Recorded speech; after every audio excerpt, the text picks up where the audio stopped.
की रामदास हेरगिरी करतोय. मी माझ्या मनचं नाही सांगत, अनेक बखरी अनेक पुरावे आहेत. रामदास हेरगिरी करतोय, शिवाजी राजाच्या बातम्या आदिलशाहला द्यायचं काम करताय. हे ज्या वेळेला कळालं त्यावेळेला महाराजांनी सांगितलं त्याला पकडून आणा. त्याला पकडून आणलं. हे कीर्तनातलं उदाहरण आहे. त्याला पकडून आणलं. पकडून आल्यानंतर सांगितलं याच्या अंगावरचे कपडे काढा. त्याच्या अंगावरचे पूर्ण कपडे काढले, फक्त लंगोट तेवढी ठेवली आणि त्याला सांगलं मरेपर्यंत आता पुन्हा कपडे अंगावर घ्यायचे नाही. त्या दिवसापासून रामदासानं अंगावर कपडे घातलेच नाही. पण या जगातल्या कुठल्याही कलाकाराची सुद्धा चित्रकाराची सुद्धा हिंमत झाली नाही रामदासाला कपड्यात दाखवायचं. कारण आदेश कुणाचा होता?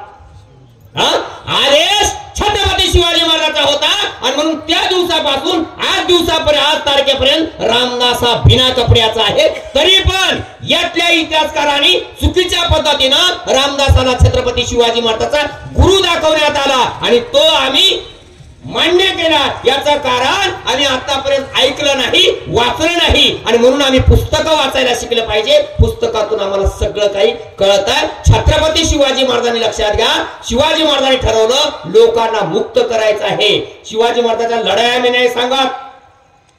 शिवाजी महाराजांनी इथल्या शेतकऱ्याच्या मालाला भाव मिळाला पाहिजे याच्यासाठी परदेशातून येणाऱ्या मालावर महाराजांनी टॅक्स लावला.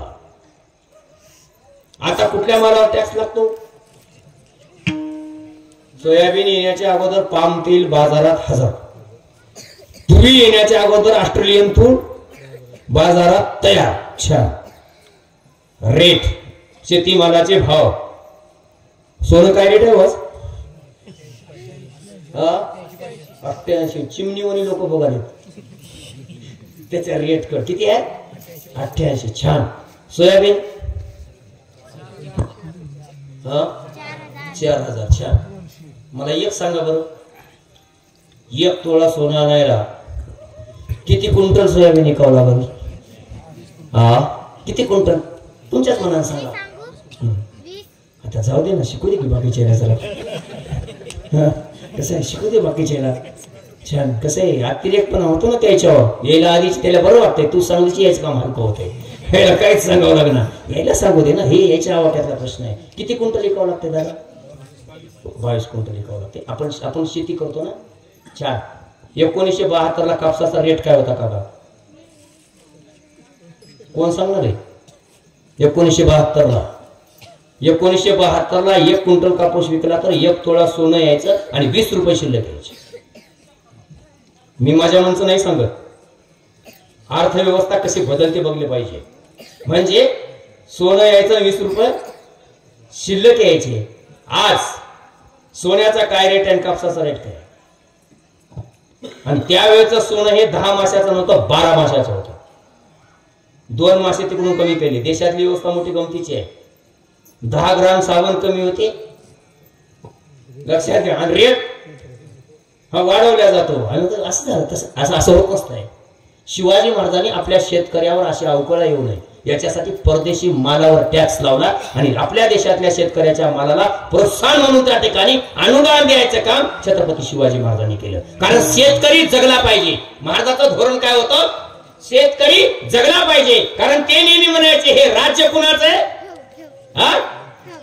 हे राज्य शेतकऱ्याचं आहे, कष्टकऱ्याचं आहे. कारण लाख मेले तर चालतील, लाखांचा पोशिंदा जगलाच पाहिजे छत्रपतीचं म्हणणं होतं. आणि म्हणून शिवाजी महाराजांचं राज्य आपल्याला का वाटतंय, का आपलं वाटतंय, ह्याचं प्रमुख कारण जर कोणतं असेल तर लक्षात घ्या.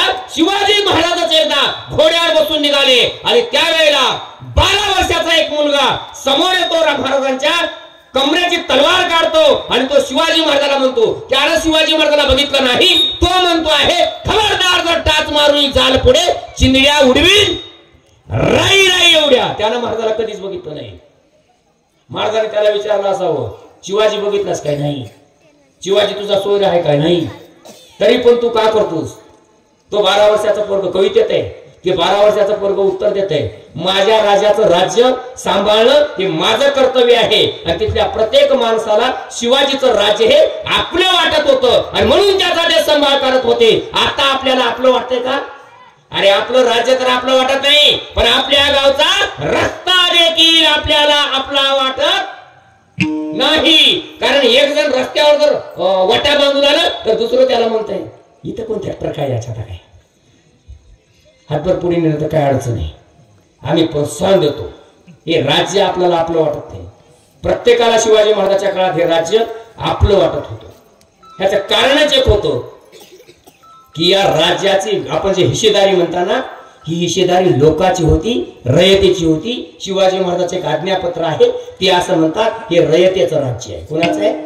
रयतेचं राज्य आहे. हे कुणाच्याही साठी काम करणारा नाही, लोकांसाठी राज्य काम करणार आहे. हे शिवाजी महाराजांची दानत होती. आणि शिवाजी महाराजांनी लक्षात घ्या, शिवाजी महाराजांसाठी लोक असे का लढत होते ह्याचंही कारण आम्हाला शोधलं पाहिजे. आता आपल्याकडे निवडणूक होतात ना बाई, होतात की छान. 5 वाजल्यावर किती नेते आपल्या फोन उचलतात? तुमचा उचलतात? तुमचा? पाठीमागच्याचा? कोणाचाच नाही. शिवाजी महाराजांचा सैनिक का लढत होता हे लक्षात घ्या. शिवाजी महाराजांच्या प्रत्येक सैनिकाला असं वाटत होतं की मी मेलो तर माझं कुटुंब उड्यावर महाराज पडू देत नाही. खात्री, माणूस कधी लढतो? माझ्या मृत्यूच्या नंतर माझं कुटुंब उघड्यावर येणार नाही. शिवाजी महाराजांच्या सैन्याचा पहिला सरसेनापती प्रतापराव गुजर लढाईत गेले. राजा कसावा असावा? महाराज सांत्वनासाठी गेले. सांत्वनासाठी. सांत्वन म्हणजे आपल्याकडे अंगण तुडवाय जातात की नाही, मातीला जाईन होईना गेलं तर अंगण तुडवाय जातो. राजे सांत्वनाला गेले. प्रतापराव गुजराची पत्नी महाराजाचं स्वागत करते. जातात महाराज.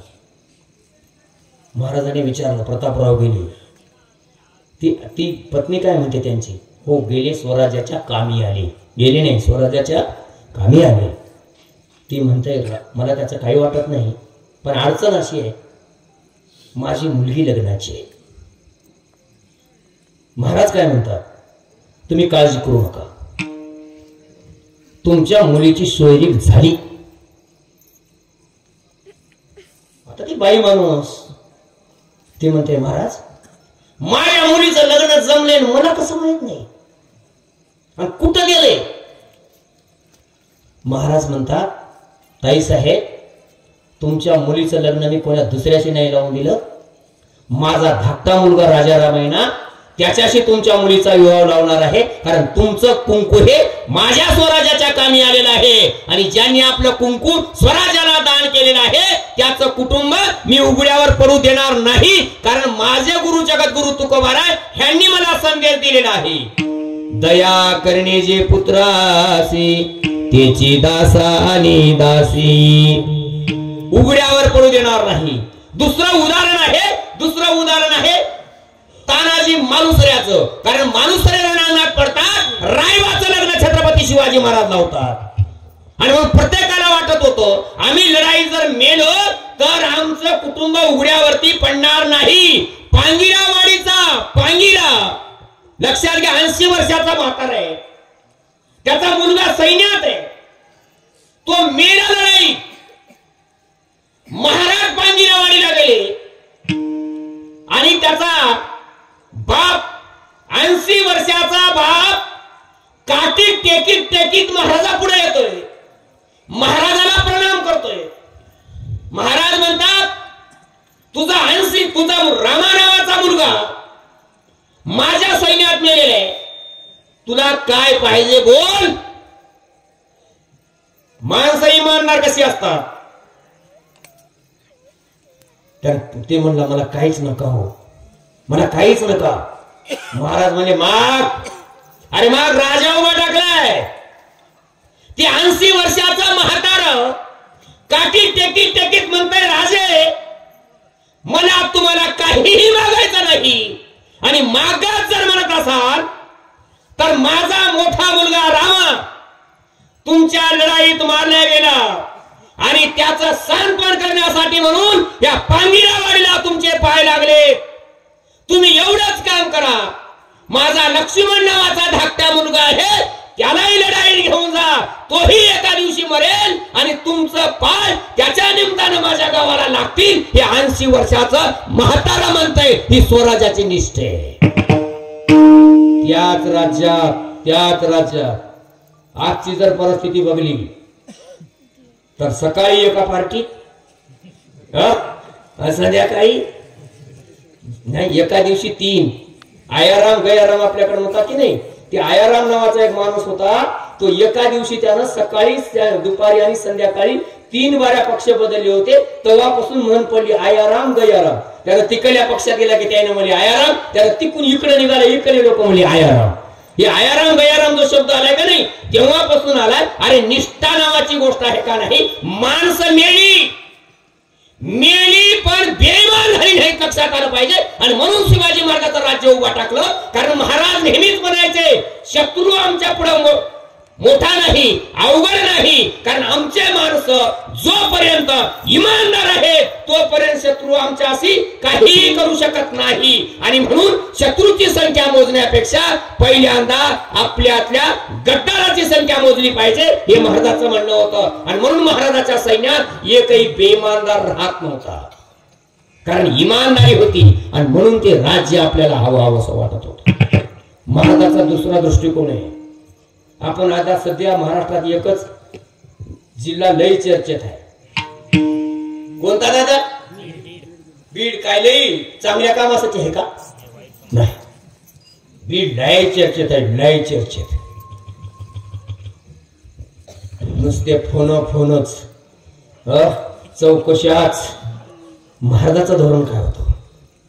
महाराजाचा सक्का होणार सखुजी गायकवाड कर्नाटकातला भिलवडीचा किल्ला जिंकायला गेला. 40 दिवस लढाई झाली. देसाई नावाच्या माणसाच्या हातात किल्ला होता. सेनापती पडला. सेनापतीच्या बायकोनं सावित्रीबाई देसाई तिचं नाव. सावित्रीबाईने हातात शमशेर घेतली, किल्ला लढवला. 40 दिवसानंतर किल्ला पडला.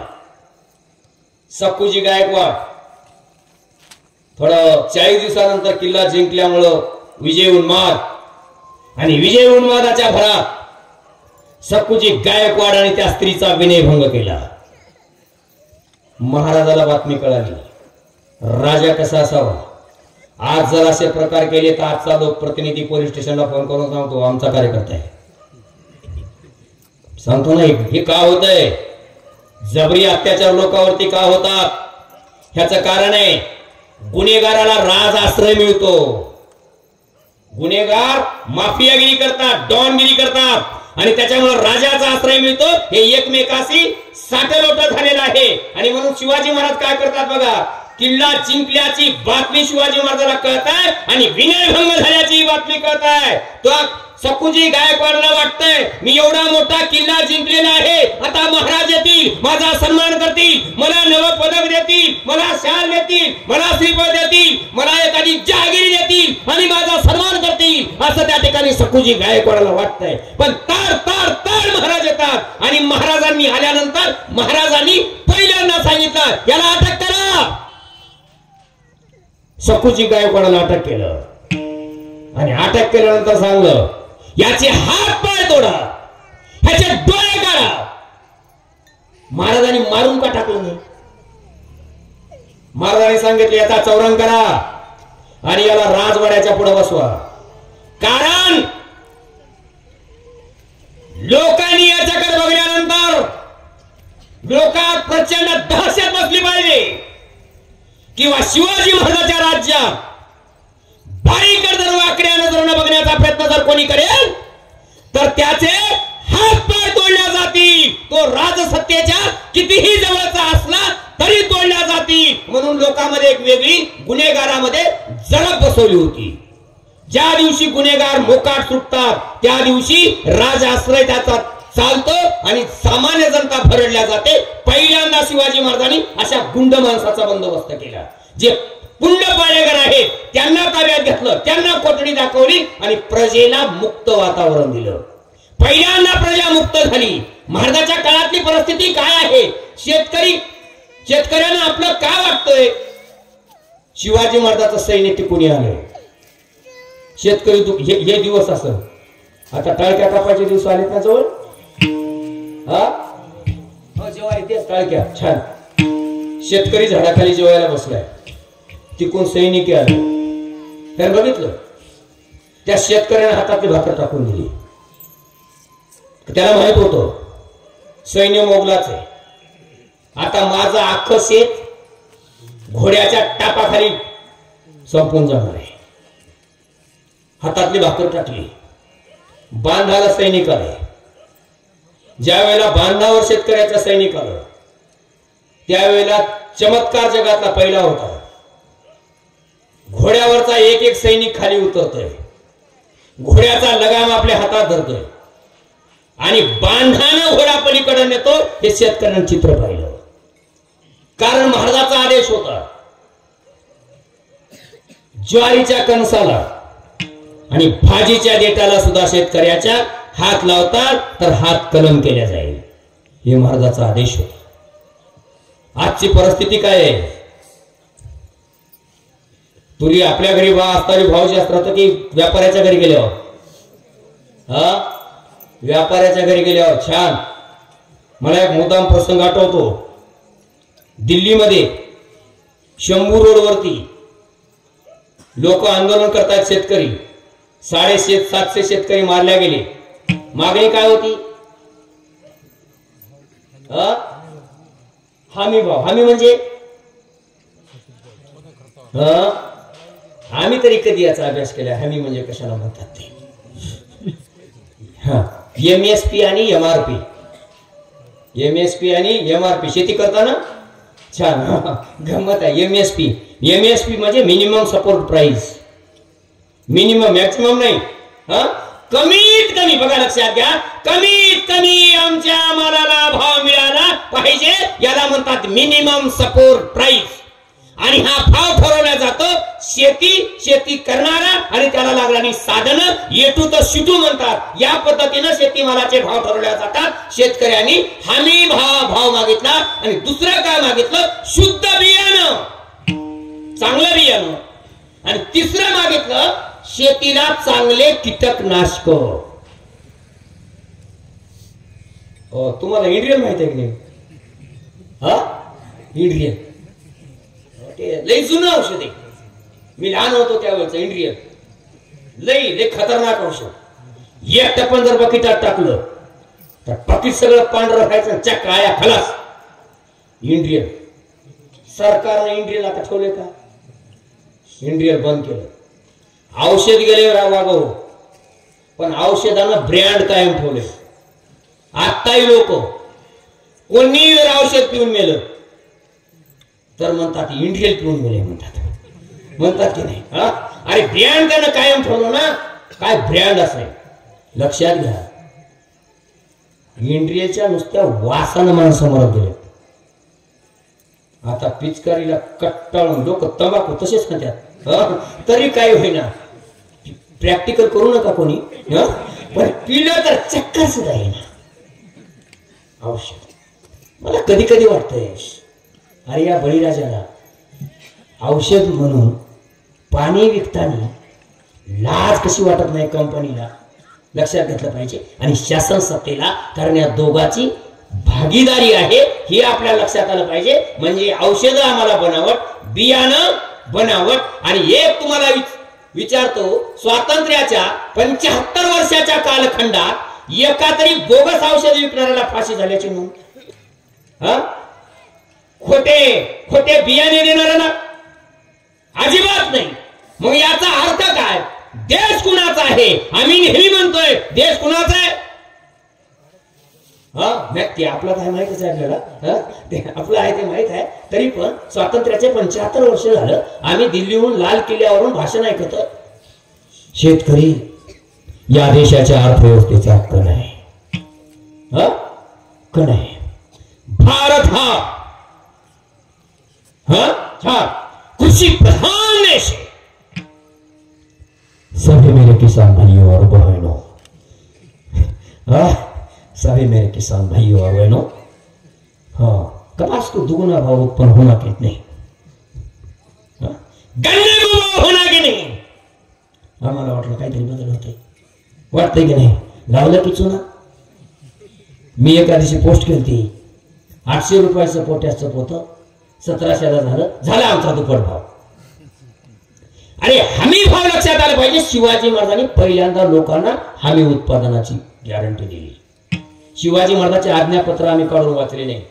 महाराजांचं आज्ञापत्र सांगतंय सलग 3 वर्षाचा दुष्काळ झाला तर शेतकऱ्याची कर्ज माफ करा.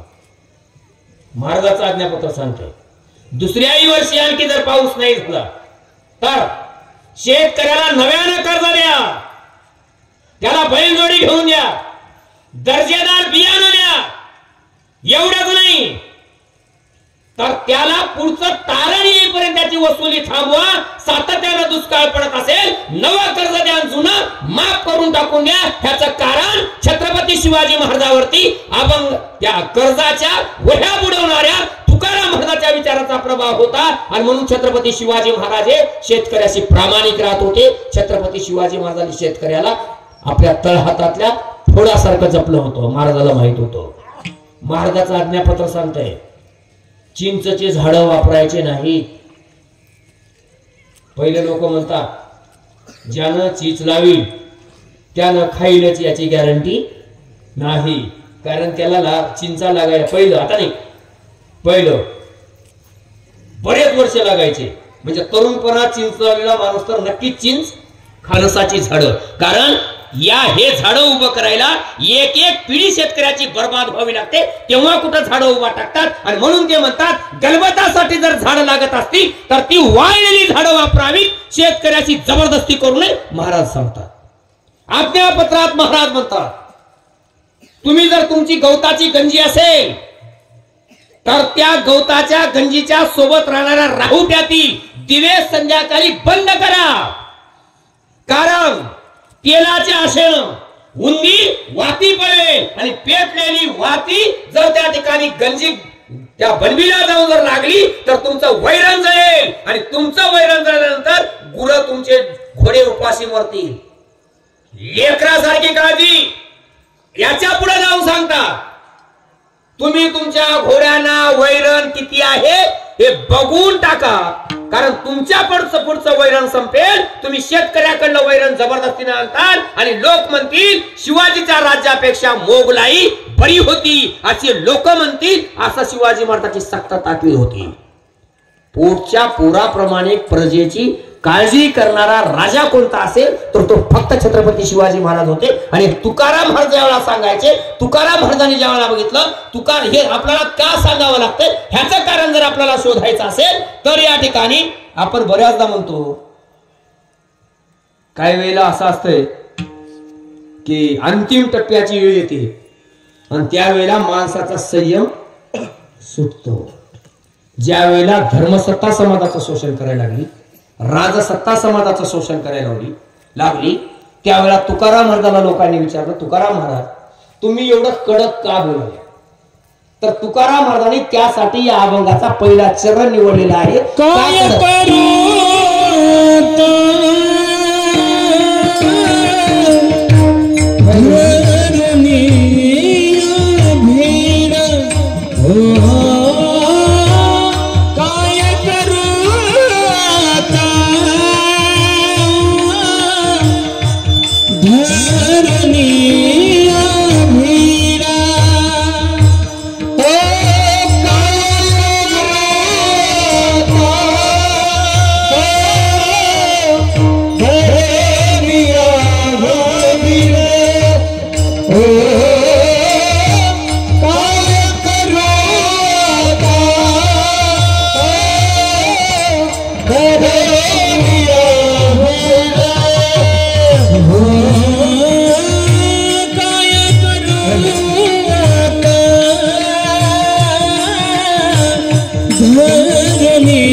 माणूस कुठवर धरते, तंबाखूवर धरते. आपल्यालाच बुडायची वेळ आली की माणूस कोणाची पर्वा करत नाही. तुकाराम महाराजाला लोकांना विचारले, तुकाराम महाराज तुम्ही लई कडक बोलाले हो, सरकार बरं नाही, ईडी सीबीआय इन्कम टॅक्स लावेल. तुकाराम महाराजाला लोकांनी विचारले. तुकाराम महाराज म्हणले, आपलं घर पेटले, हिजवायची जिम्मेदारी कोणाची आहे? हा, बाहेरगावच्या लोकांची, आपलीच आहे. एकाच घर गावात पेटलं, पेटल्यावर गावातले शहाणे माणसं, कार्यकर्ते मंडळी बघा येतो पेटलेल्या घराकडे.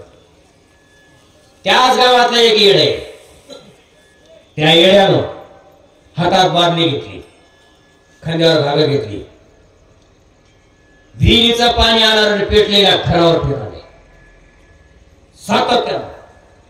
आणि शहाणे माणसं काय करले? शहाणे माणसं बघाले. दुसऱ्या एका माणसाने विचारला, हो सगळे माणसं बघाले आणि तुम्ही एकटाच घर विजवाले. येड्याला म्हणे, कुणाला? येड्याला. शहाणे पेटलेल्या घराकडे बघाले.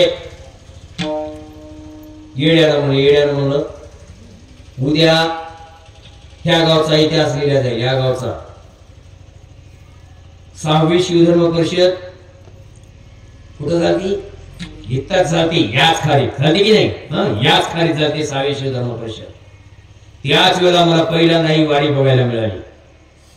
इतिहास गावाला असतो, गावाला इतिहास नसतो असं नाही, इतिहास असतो. ते येडं म्हणाले, ज्या वेळेला या गावचा इतिहास लिहिला जाईल त्यावेळेला त्या इतिहासात लिहिला जाईल गावात घर पेटलं होतं. शहाणे पाहत होते. एक येड विहिरीचं पाणी आणून घर विजवायला जाऊन मेलं, पेटवायला जाऊन नाही. ते येड म्हणाले, मला मरण आलं तरी चालेल, पण हे घर मी विझवणारच. तुकाराम महाराजांचं म्हणणं आहे, आमचा समाज जळतोय, जळणाऱ्या समाजाला विझवणं ही माझी जबाबदारी आहे आणि मी ती पूर्ण करेन. एकाच बाबतीनं समाज जळतो असं नाही, अनेक बाबीनं समाज जळतोय. कालबाह्य रूढी परंपरा याच्या समाज भरडलेला आहे. आज आपल्याला गरज कशाची आहे आपल्याला शोधलं पाहिजे. 1000 वर्षापूर्वीच्या संकल्पना आज कामाला येत नाही. ज्या आज कामाला येतात त्या घेतल्या पाहिजे आणि चुकीच्या आहेत त्या टाकून द्यायला शिकलं पाहिजे, तर आपण वाचल्या जाणार आहोत. एक काळ होता उत्तम शेती, मध्यम व्यापार, कनिष्ठ चाकरी. आज काय? उत्तम नोकरी, मध्यम शेती. कुटुंबात अख्खं कुटुंबच्या कुटुंब शेती करतंय. वाट्याला किती येते?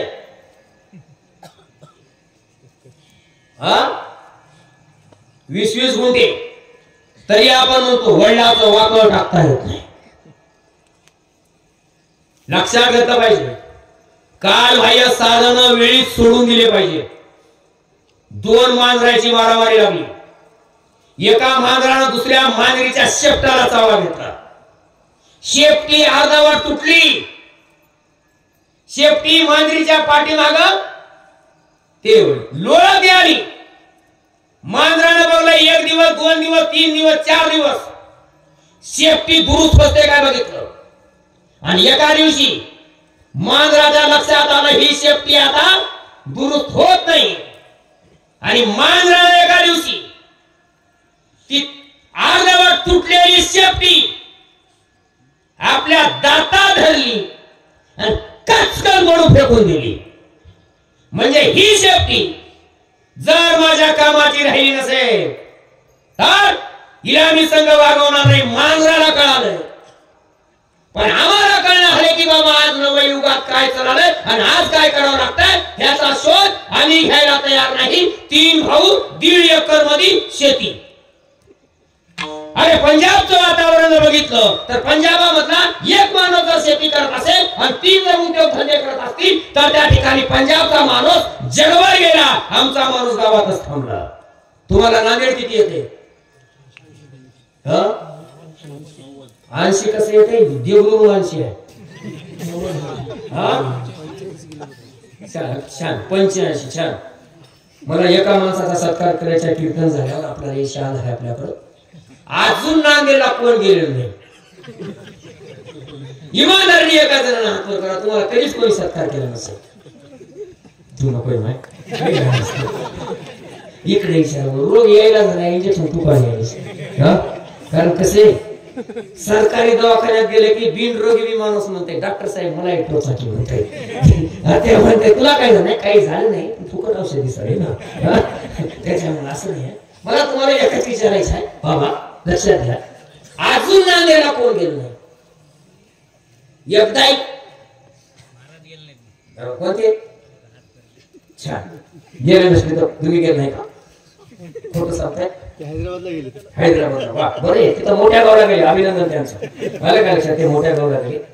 मी एका ठिकाणी असंच विचारलं, अजून कसं काय गेलं नाही बाबा नांदेडला? लोक कुठेही जातात महाराज मला, पण आपलं शेत आणि आपलं घर खाली मान घालून निघालं की शेतापर्यंत मानवरी करणं म्हणा, आणि तिकडून मान खाली घालून निघालो की खडापर्यंत मानवरी करणं म्हणा. आणि अशा माणसाला सगळं गाव म्हणतंय देव माणूस म्हणताय की नाही. आपली भूमिका तपासायची लयची असते. जे माणूस कोणाचाही मार खाते का नाही त्याला काय म्हणतात?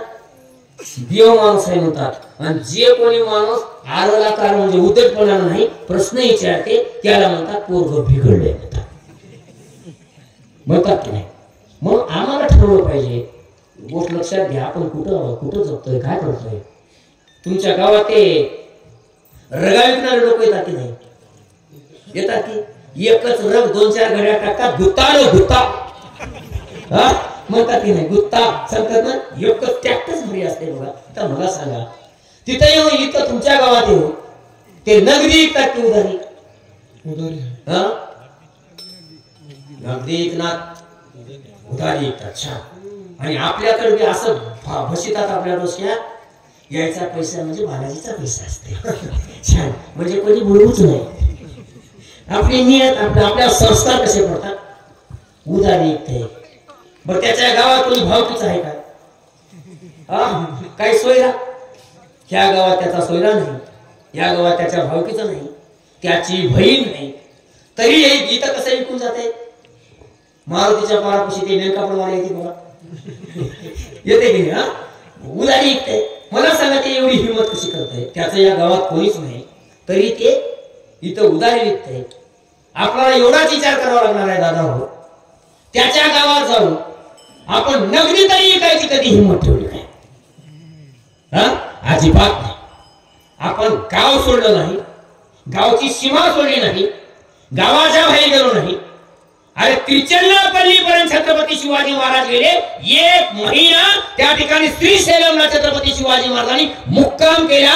मराठे अजिंक्य कुठपर्यंत होते? जोपर्यंत मराठे भटके होते तोपर्यंत मराठे अजिंक्य होते. स्थिर स्थावर झाल्यानंतर पराभूत झाले. जो समाज एका ठिकाणी न थांबता, बघा लक्षात घ्या, जगाच्या पाठीवर शीख नाही असा देश सापडणार नाही. शिकाचा जणूक कोणी शोधून बघा. शिकाची जणुकीय प्रक्रिया अशी आहे, जगातल्या कुठल्याही देशामध्ये शिकाला नेऊन टाका, तो तिथल्या मातीशी समरस होतो. आणि इथून 20 किलोमीटरवर जर गेलं, आपलं मानव दिसते, आपलं मानव दिसणार. तुकाराम महाराज म्हणाले हरिभजन ये धवळीले जग. आणि आमचा माणूस गावात म्हणाले आता स्वात्मिके देवी. कुठे म्हणाले? मारुतीच्या पारावर बसून. आणि विश्वात्मक देव करायचा असेल तर विश्वात माणूस जाऊन पोहोचला पाहिजे. आमचा माणूस गावातच राहतो, गावातच थांबतो, गावातच मरतो. उद्योग धंद्याच्या बाबतीत शून्य. तुमचं बरं आहे ते इकडल्या अनावसाठीच्या चौकात काही 4 दुकानं हात वाटायला बऱ्यापैकी आहे जरा. एक लक्षात घ्या, सांबाराची रापी जरी मानव ते रापी जरी देणार ते एका दिवसात 1000 रुपये पाचशेच्या 2 नोटा आणणारे, आणाले की नाही? पाचशेच्या 2 नोटा आणणारे. आणि आपलं पोरग काय करणार लक्षात घ्या. आपलं पोरग हे दिवसभर कुणाच्या तरी रिकाम्या गाडीची वाट बघून देवरूनच नाही, खिशात पैसा नाही, तिकून येताना पुन्हा गावातली गाडी घडते म्हणून त्या राणाभाऊ साठे चौकात येऊन थांबवावे. अरे एवढी आमची अवकात बिघडलेली आहे, लक्षात घ्या. मला सांगा, आपल्या गावच्या माणसाचं तिथं दुकान आहे दगडूमध्ये आहे का? छान, अभिनंदन. वो बारीक सारीक असं हे सगळे मोठे कापडाचे व्यापारी कोण आहेत? सगळे कापडाचे व्यापारी दुसरे आहेत, आमच्याकडे नाही. आमचं हॉटेल आहे बघा तुमचे, हे होतं बघा एक हॉटेल त्या कोणत्यामध्ये एक हॉटेल धंदा एवढा उत्तम आहे. संघच डबल पैसा होते की नाही? संघच डबल पैसा होते. पण आमच्या गावात एखाद्यानं जर तिथं जाऊन हॉटेल जर लावलं आणि त्याच्या सोयऱ्याने विचारलं की आमचा ते सोयरा काय करायला, तर आमच्या भावकीतला माणूस कधीच म्हणा हॉटेल लावले चांगलं सन्मान खाले म्हणा. ते म्हणते ते आऊट झालं, कारण लोकांच्या कपश्या हिसळून खाले म्हणते का नाही? अरे पहिल्यांदा आम्हाला व्यवसाय नक्की करायला शिकला पाहिजे, धंद्यात लाज बाळगायची नाही. कारण मी या ठिकाणी उभा टाकून छत्रपती शिवाजी महाराजांची शपथ घेऊन सांगतोय, ज्या वेळेला मी कासरीवालच्या दुकानाला कपडे घ्यायला होतो आणि त्याचा 1 रुपया माझ्याकडे होता, इमानदारीने सगळ्या पांडुरंगाची शपथ घेऊन 1 रुपया माझ्याकडे होता. मी म्हणलो 1 रुपया नाही, म्हणलो 500ची नोट आहे. मला वाटलं 500 रुपये म्हणल्यावर ते 1 रुपया मागणार नाही. पण त्यानं काय म्हणलं, मी चिन्ह देतो की म्हणलो. आणि इमानदारीने पांडुरंगाची शपथ घेऊन सांगावा 1 रुपया घेण्यासाठी त्यानं 500ची चिल्लर दिलं. मला त्या दिवशी पायाखाली भूकंप झाला. मला वाटलं अरे हे शहाणपणा माझ्या जातीत कधी येईल, कारण आम्ही 50 रुपये जरी नसले तरी होते महाराज तुम्ही काय लोकांच्या काय देतात दुसऱ्या बारीला. आणि हे का सांगतोय, कारण 1 रुपया बी त्यानं सोडला नाही. मी मुद्दाम विचारलं, सोडलं नाही. मी म्हणून शेठजी, ते चांगला माझा मित्र झाला तेव्हापासून. मी म्हणून शेठजी 1 रुपयासाठी तुम्ही 500 रुपयाचं चिल्लर कसं दिलं हो? त्यानं मला हेच माझा मुनाफा आहे, हेच माझा मुनाफा आहे. हे मुनाफा मी सोडणार नाही, कारण आमच्या तुकोबाराने सांगलं होतं केली गाठोड्याची नाशिन पुढे देखची वापशी. आम्हाला कळूच शकलो नाही. आम्हाला असं वाटलंय बाप राजकारणात, पोरग राजकारणात, नातू राजकारणात, आम्ही सगळे राजकारणात गेलो. परिणाम असा झाला आमच्या पिढ्या बर्बाद झाल्या. आणि आम्ही उद्योग व्यवसायात जर गेलो असलो, मित्र लक्षात घेतलं पाहिजे, खंडेलवाल नावाची या देशातली जात आहे, पॉइंट मध्ये आहे. देशातली 35% अर्थव्यवस्था त्यांच्या ताब्यात आहे. आमच्या ताब्यात आहे काय? भूविकास बँकेचं कर्ज 1 7-12 3 झाली, म्हणजे आधारला सगळ्या 7-12 जोडणार आहे. 2 गावात होल्डिंगला पैसे वेगवेगळे येत होते, ते येऊ नये म्हणून सरकारनं पॉलिसी राबवलेली आहे. आमच्या 7-12 सुरक्षित नाही. 7-12 संपल्या, घर कर्ज संपले, मिनी फायनान्स आले ना. मिनी फायनान्स सुद्धा आम्ही सोडलं नाही. शेतकरी बळीराजा कष्टात जातोय, याचं कारण उद्योगधंदा करत नाही. शिक्षण करतोय काय? शिक्षण सुद्धा करत नाही, कारण या ठिकाणी आमच्यावर संस्कारच नाही. शिकावं हे आम्हाला कळवलंच नाही. गाडगे बाबांनी 60 वर्षाखाली सांगितलं होतं की तुमच्या गळ्यातले दागिने विका, भांडी विका, व्याहाला पाहुणचार करू नका, मुलीला त्या ठिकाणी साडी घेऊ नका, जावयाला कपडे घेऊ नका, पण तुमच्या लेकराला शिक्षण शिकवा. हे गाडगे महाराजांनी आम्हाला शिकवलं होतं, पण आम्ही त्यांचं ऐकलं नाही. आम्हाला ह्यांनी काय सांगितलं? नारायण नागबळीची पूजा करा, बाप मेला सोन्याची शिली लावा. आपल्याकडे नाही, हे पश्चिम महाराष्ट्रात सोन्याची शिली लावतात. गरीब असलं तर चांदीची शिली लावतात, बांबूची वापरत नाही. कारण आमच्या डोक्यात बसवलंय सोन्याची शिली लावल्याशिवाय बाप स्वर्गाला जात नाही. छत्रपती शिवाजी महाराजांनी लक्षात घ्या, कुठलीच अंधश्रद्धा बाळगली नाही. 350 किल्ल्यापैकी एकाही किल्ल्याची वास्तुशांती आणि उद्यापन केलं नाही. एवढंच नाही, छत्रपती शिवाजी महाराजांनी कधीच अंधश्रद्धा मानलेली नाही. छत्रपती शिवाजी महाराजांचा लहानगा मुलगा पायाळू जन्मला, तर पायाळू जन्मल्यानंतर सगळ्या भटांनी सांगितलं हे लेकरू अपशकुनी जन्मले, दान करावं लागतंय, धर्म करावा लागतो, तर काहीतरी तुमच्यावर संकट जातंय. महाराजांनी सांगितलं माझा राजाराम पायाळू जन्मलाय, पालथा जन्मलाय, याचा अर्थ मराठ्याचं पाऊल हे दिल्लीवर पडणार आहे, अजिबात काही मिळणार नाही, हे शिवाजी महाराजांनी सांगितलं. लक्षात आलं पाहिजे आमची आज अवस्था काय आहे. आज आमचं, माझ्याकडे एक मित्र आहे, नाड जुळना म्हणून त्यानं सोयीक पण मोडून टाकलं. लोक मंगळावर गेले, लोक चंद्रावर जाऊन वापसी आले, प्लॉट तिथे घेतलाय लोकांना. आणि आम्ही मात्र अजून म्हणालो मंगळ, शुभ, शनी काय हे सगळं आम्ही पाहायला लागलो. एक गोष्ट लक्षात घ्या, तुकडोजी महाराजांना सांगितलं होतं उत्तम काळ उत्तम ऋतू तोची जाणा उत्तम मुहूर्त. ह्याच्यापासून आम्ही येर झंझट फालतू समजतो. आम्ही तुकडोजी महाराजांचं म्हणणं होतं, याच्यापासून आम्ही बाजूला गेलो आणि त्याचा परिणाम आज जे व्हायचा आहे तो या ठिकाणी झाला. लक्षात आलं पाहिजे. सगळ्यात बडे जाव आणि मोठी लग्न कोणाची होतात? इकडे बँड पार्टी कुठली प्रसिद्ध आहे?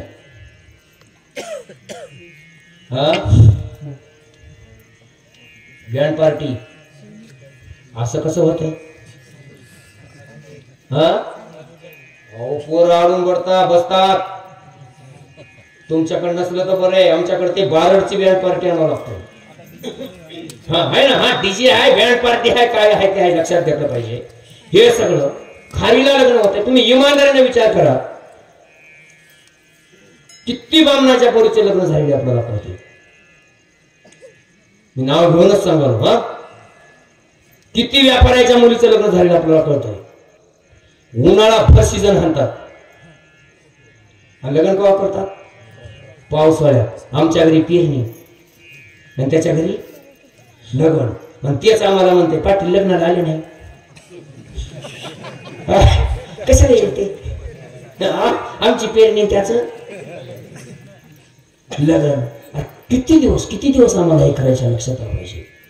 एक गाव एक लगीन तारीख, 5 लग्न जर एका जागी झाली तर प्रचंड आमचा पैसा वाचणार आहे. लक्षात असलं आलं पाहिजे. आणि वाचलेला पैसा लोकांना देऊ नका, तुमच्याच कुटुंबासाठी जर तुम्ही खर्च केला तर हा कामाला येणार आहे.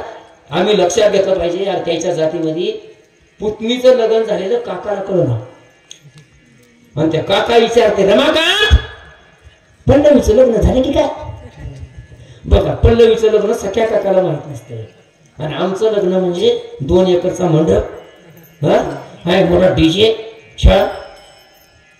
आता वराती निघाल्यात संध्याकाळी. तुमच्याकडे निघाल्यात की नाही का? संध्याकाळी वराती, ते लेझरचे लाइटिंग 2-2 किलोमीटर.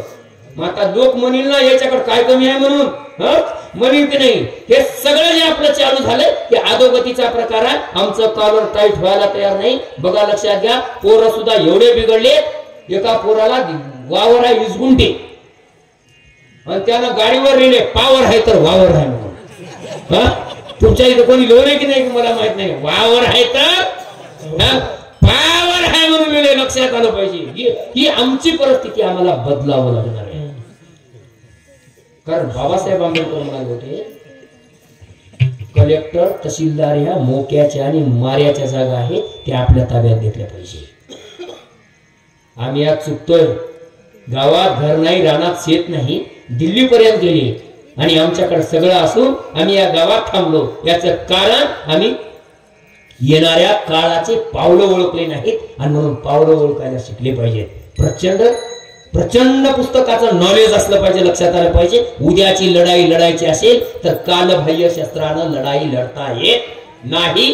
तलवारीची लढाई संपलेली आहे, लाठी काठी भालावरची लढाई संपलेली आहे. आजची लढाई माहिती तंत्रज्ञान, पुस्तक, कॉम्प्युटर यांची आहे. मी शेकड्यानं लग्न बघलो असं एकाच्याही रुकवतावर, रुकवत समजते ना, रुकवत ताई समजते ना, एकाच्याही रुकवतावर अजून कॉम्प्युटर आणि पुस्तक बघलो नाही. सुई होती, इळती होती, छान चमचा होता, चाकू होता, उलटाना होत. मी एका सोयऱ्याला विचारलं तुमच्या जवळच्या घरी उलटण नाही काय? त्याने म्हणलं महाराज तुम्हाला कळलं हो. अरे तुम्हाला कळलं ना म्हणला जावाई मास्तरी आणि आता हे पसारा भरला की इकडच आहे म्हणला. नव सामान कसे हे आपल्यात पद्धत नव्हती सगळे मुसलमानात पद्धत होती का नाही आपल्यात नव्हती हे आलं तिकडून म्हणजे जेवढं चुकीचं वंगळ आहे तेवढं आमच्या घरात येऊन जमलं. अरे लक्षात म्हणजे आम्ही एवढे बरबाद झालो म्हणजे सुई दिली ते काय युती दिली हे सगळं दिलं ते तिकडे निघून गेले. आमचे संस्कार काय आहे आम्ही इतराला मदत करायचे संस्कार विसरलो आणि त्याचा परिणाम हे झाला. कारण लहान लेकरू होतं त्यावेळेला आम्ही आमच्या लहान लेकराला सांगितलं चॉकलेट मित्राला द्यायची नाही एकटंच खायचं. अरे लहान लेकराचा मेंदू म्हणजे कोरा मेंदू असते. 2 वर्षाच्या लेकराच्या डोक्यात बसलं कोणाला द्यायचं नाही आपलं आपण खायचं असतंय. त्याला देवरूला ठेवलं ते मोठं झालं मास्तर झालं ते तिथंच राहिलं माय म्हणा लागली गावाकडे येणं आलं. त्याच्या डोसक्यात पेरलं होतं आपलं खायचं असतंय दुसऱ्याला द्यायचं नसतंय. त्याच वेळेला जर तुम्ही सांगला असता अरे तुझाही एक भाऊ गावाकडे रानात राबतोय तो हराची काड्या करतोय रक्ताचं पाणी करतोय तुझ्या शिक्षणासाठी पैसा त्यालाही पुरवलाय त्याचीही 2 लेकरं सोबत नेली पाहिजे आणि त्यालाही शिक्षण शिकवलं पाहिजे. हे ज्या दिवशी घडेल त्या दिवशी आम्हाला कोण्याही पॅकेजची गरज पडणार नाही. ही आमची वस्तुस्थिती आहे. मला सहज विचारायचं आहे बहिणीचे भावाचे लेकरं किती जणांना आपल्या संग ठेवलं? 1 कर्मचारी 4. अभिनंदन करतो मनापासून. आपल्या बहिणीचे आपल्या भावाचे लेकर सांभाळणारे हॉस्टेल्स मी खूप लोक बघितले हॉस्टेल चालवाव तशा प्रकारचे 10 लेकर त्यांनी पोचलेली आहेत आणि त्यांना नोकऱ्या लावायचं काम केलंय. आमच्या एका सख्या भावाचं लेकरू आम्ही ठेवून घेत नाही. उद्या म्हणता लेकरू तुमच्याकडे राहिले बिघडले म्हणून दादा ते अभ्यास करणं आले म्हणजे काढून द्यायचं लक्ष गावाकडं. अरे ही पद्धत आपल्याला जमणार नाही. थोडं तरी द्यायला शिकलं पाहिजे कारण त्याशिवाय बदल होत नाही वस्तुस्थिती आहे आणि आम्हाला एकत्रित यावंच लागणार आहे. बाकी कुटुंबाकडे लक्ष ठेवावं लागणार आहे. तर ही नाट ही चेन जी असते ना साखळी ही साखळी जोडावी लागणार आहे. साखळीतली एक जरी कडी तुटली तरी एका साखळीच्या 2 चेन होतात आणि म्हणून आपल्याला कधीतरी संघटित व्हावं लागणार आहे. कधीतरी एका जागी यावं लागणार आहे. कारण आपल्यात आधीच लोकांना एवढं पेरून ठेवलंय ते म्हणतात काही बी जरी झालं तरी आपली जात एका जागी येईच ना. आमचं आजाबी असंच म्हणा काय बी म्हणत हो पण आपली जात एका जागी येईच ना. मी म्हणा आजा कधीतरी म्हणके येते म्हणून अरे येणार म्हणा. पण मला उशिरा कळालं मराठा एका जागी होतो. कधी होतो? ज्या वेळेला त्याला पुन्हा पुढचा माणूस इमानदार आणि सत्शील दिसत असेल त्यावेळेला मराठा एका जागी येतो. ह्याच्यात सर्वात मोठं जर उदाहरण कोणतं असेल तर 35 किलो वजनाच्या माणसाच्या पाठीमागं अख्खा महाराष्ट्र उभा टाकला. त्याचं कारण त्याच्यात सचोटी आणि दिलदारपणा दिसला. छत्रपती शिवाजी महाराजांच्या काळात सुद्धा अख्खा महाराष्ट्र पाठीमागे उभा टाकला कारण महाराजांच्या रक्तात इमानदारी होती आणि ज्या ठिकाणी इमानदारी आहे त्या ठिकाणी समाज एकत्रित येतो आणि संघटित होतो. हे लक्षात आलं पाहिजे. आज परिस्थिती तुमच्या इथं मिरवणूक नसर बऱ्याच गावात छत्रपती शिवाजी महाराजांची म्हणले की मिरवणूक डीजे आणि त्याच्या जोडीला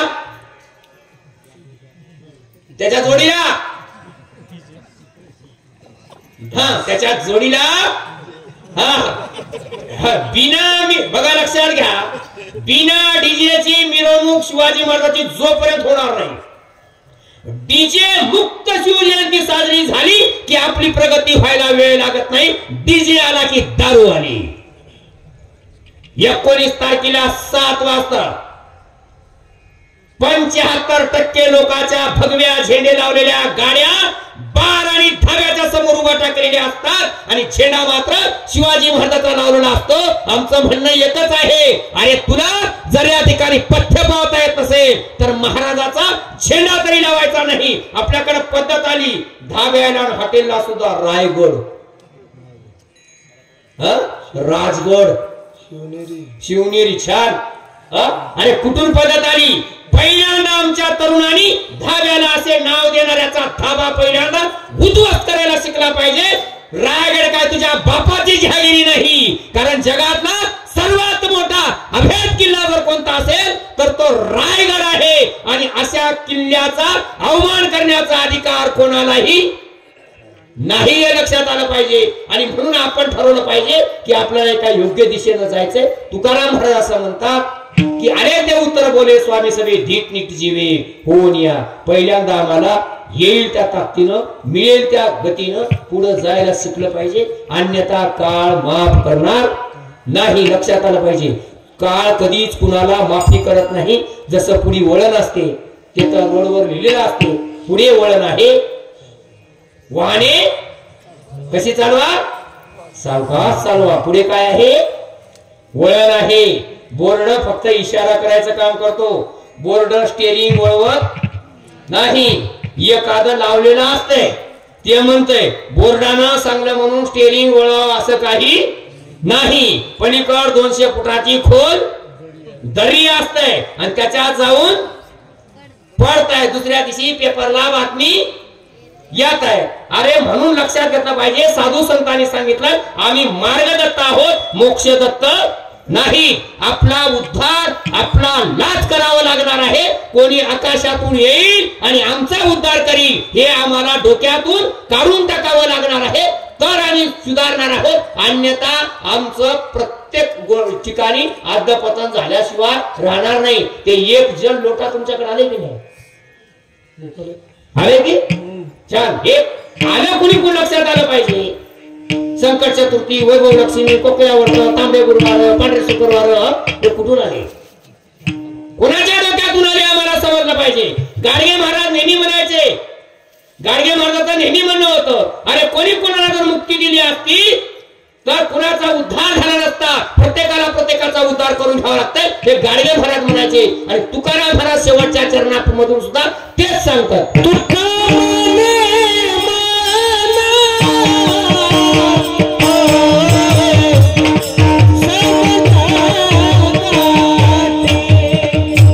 Oh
शिक्षणासाठी घालावी मांडीत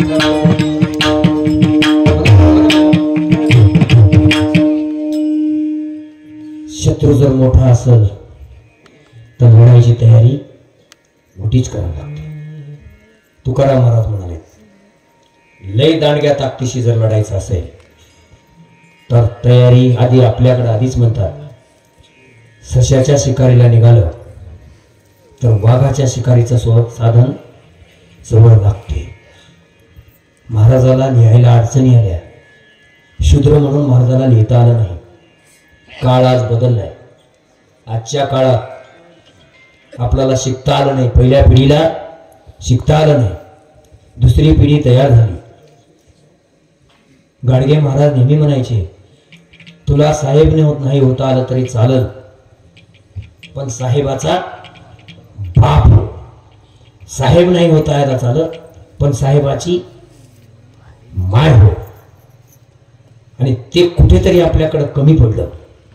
म्हणून आपण प्रचंड शिका.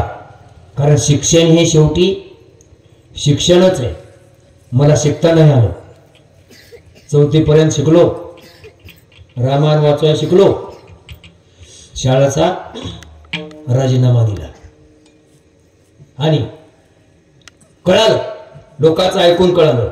आधीच म्हणतात आपल्याला कळलं गेलं तर दुसऱ्याचं बघून शिकावं. लोकांचं ऐकून कळालं की आपली जिंदगी संपली.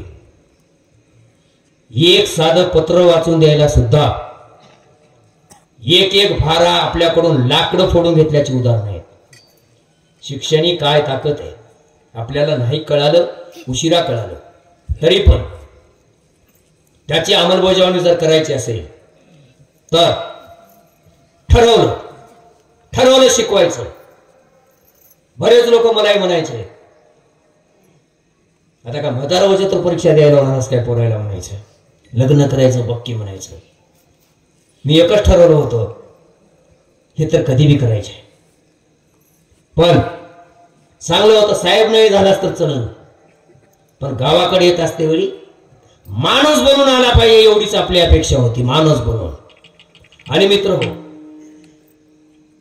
आता प्रत्येक कीर्तनात एक फॅड निर्माण झाले की सगळेजण येऊन पोरायला शिवा द्यालेत की पोरायला शिवा दिलेत. पोरा शिवागा पोरं तर शिवागा. आमचं थोडं उलटे. रोग पोरायला झालाच नाही. रोग झालाय बापाला. कारण बाप कधी घरला नीट आलाच नाही आणि म्हणून बापाचा वचक पोरावर राहिला नाही. पोराची भीती बापाला राहिली नाही. तुम्ही मुस्लिम समाजाचं बघा. एक्का त्या बारका अंथरून टाकतात दस्ती आणि एक्कावर आख कुटुंब जे होते. इतक्यामध्ये आपण किती जण हा हात वरी करा. पोरगण बाप एकदाच ताटाला ताट लावून जेवले. आपलं कोणीतरी हात वरी करा. बाप पण पोरग एकदा जेवले म्हणजे एकदा. हे लय अवघड गोष्ट नाही. आता कोणत्या रे तुम्हीच हात वरी करायला बाबा म्हणजे बाकी कोणीच करणं आलंय. त्याचं कारण हे समजून घेतलं पाहिजे. पोराच्या प्रश्नाला उत्तर द्यायची ताकद बापाकडे नाही आणि बापाने विचारलं तर काय सांगावं याचं उत्तर पोराकडे नाही. कारण कुठलाही संवाद हा जेवताना होत असतो. येरी होत नाही. माणूस माणसाला गटत नाही. म्हणून बाई सुद्धा हुशार असते. आपलं काम सांगायचं कोणी वेळा सांगताय. बरोबर जेवायला बसलं की सांगते आणि त्यावेळेला हे म्हणते जेवाय बसलं की तुम्ही किरकिरच आहे म्हणताय. अरे कोणतं काम कधी सांगावं लागतंय त्याला चांगलं कळतंय मित्र हो. आम्ही एका जागी बसून जर जेवायला शिकलो त्या निमित्तानं संवाद होईल. पोराचं बापाचं नातं ही बाप मुलाचं असण्यापेक्षा मित्राचं जसं असतंय तशा प्रकारचं असलं पाहिजे. नाहीतर तिकडून बाप यायलाय म्हणजे पोराला वाटतंय यमच आल्यासारखं वाटतंय. वाटतंय का नाही. यम आला काही की वाटतंय. असली दहशत जर असेल तो उद्या पोरं टोकाचं पाऊल उचलू शकतात. हे लक्षात घ्या. आणि म्हणून आपण लय गंमत झाली. आपल्या बापाला इतका रोग लागलाय 95% पडलं तरी बापाची समाधानीच नाही. मला एका मार्ग घेऊन जुना बायकोला म्हणे पोरानं सत्यानाश केला, मला एवढे पैसे घातलं, देवडून महाविद्यालयाला नेऊन ठेवलं, त्यात सत्यानाश झाला, मला ह्याच्यात 24 त्याच्यात 30 त्याच्यात 22 सगळीकडे पडलेत म्हणून आलं. बायकोनं म्हणले बघू, मार्ग घेतला, त्याचा नव्हता याचाच होता. हा आलं का, याचाच होता. इमानदारीने सांगालो, एवढी स्पर्धा जीव घेणी लागलेली, एवढी स्पर्धा.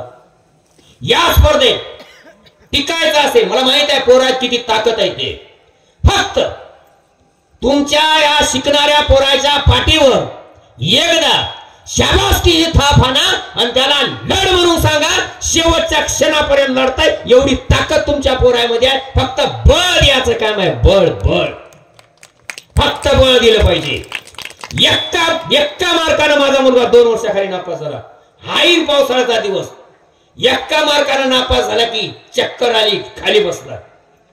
दुसऱ्या मुलानं मला पुण्यातून फोन केलं, हे खाली बसले मुले, हे याला काही सुधारणा आले आता. मी म्हणून काहीच म्हणून त्याला पाणी दे.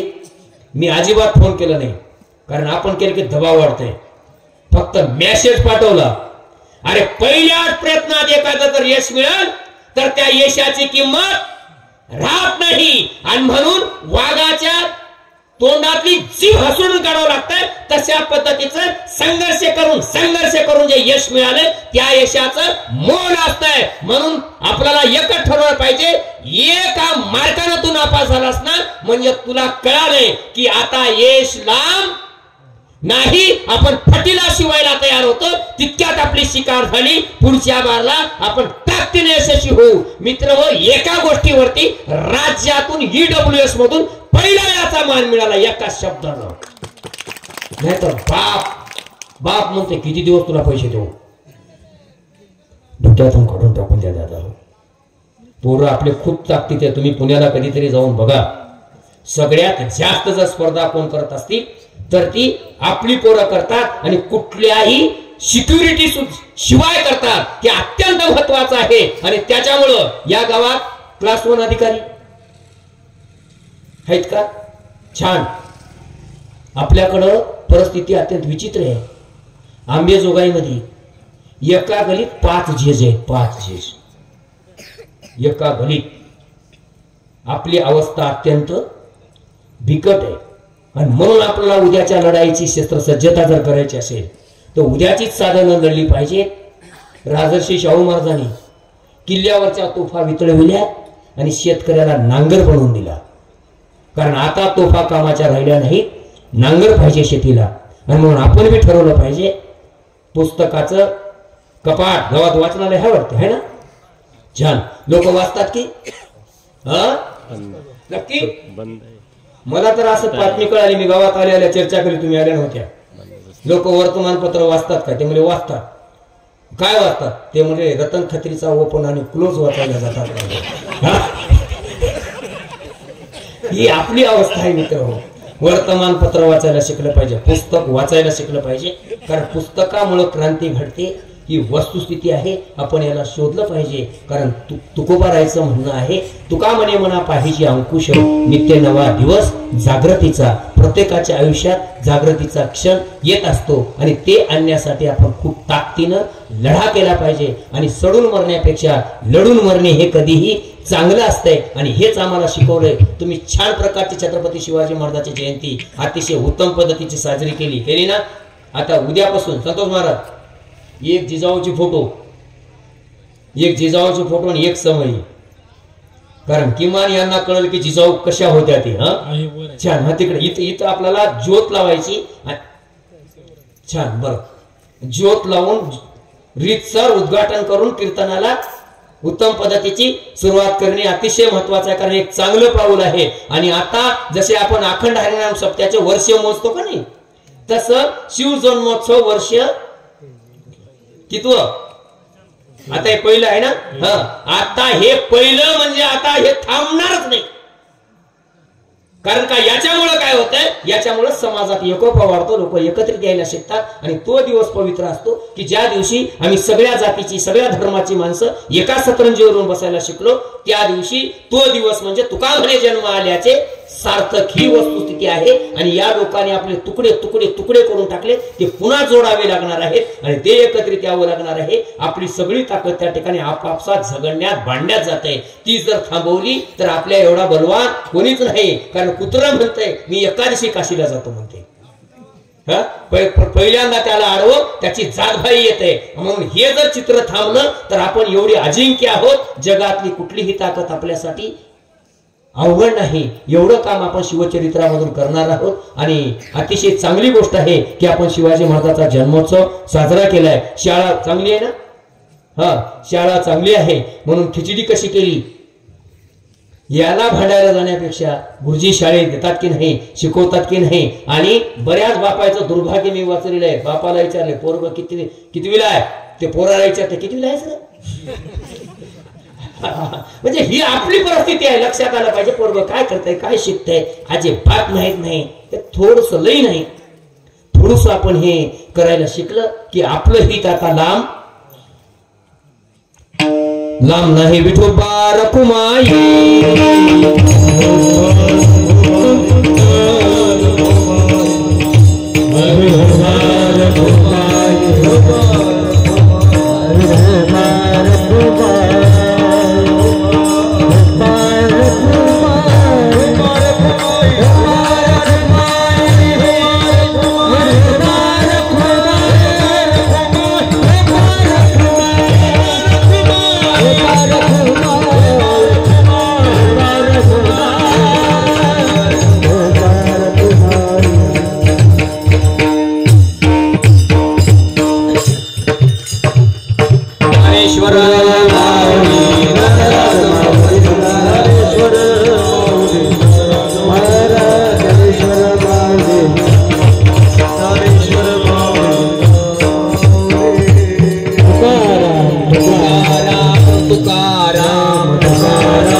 काही बोललो विनोदे मद क्षमा करणे सांगते नो हे अंगभूती युक्ती नो हे उपदेश तुमच्या कृपा विशेष तुमच्या कृपेची बसणे जन्मजन्मी तुका म्हणे.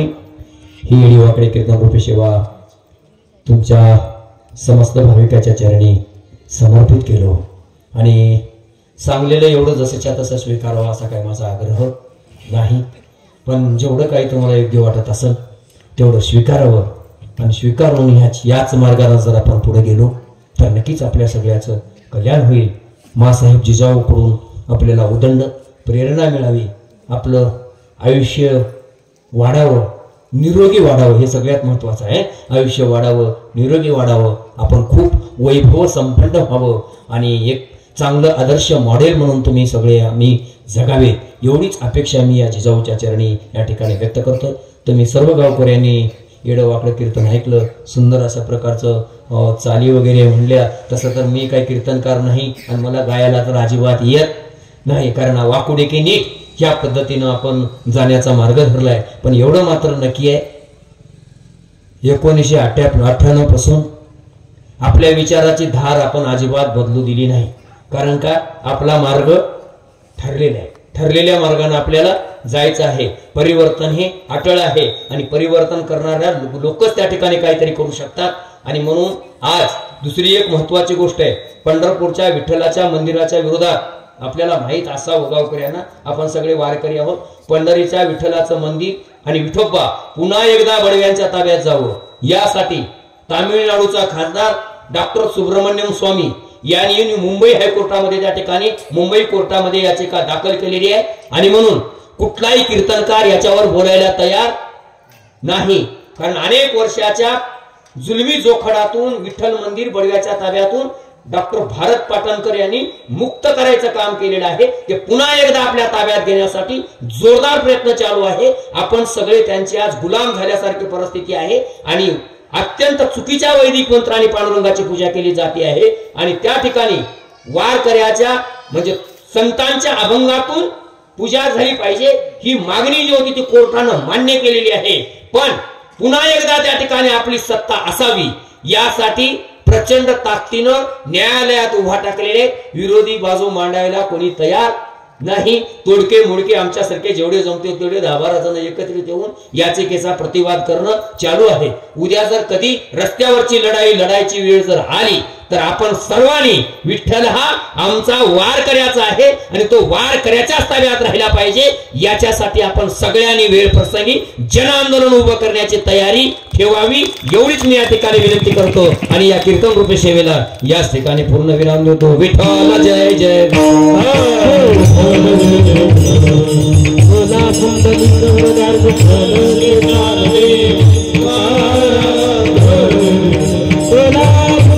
Hola,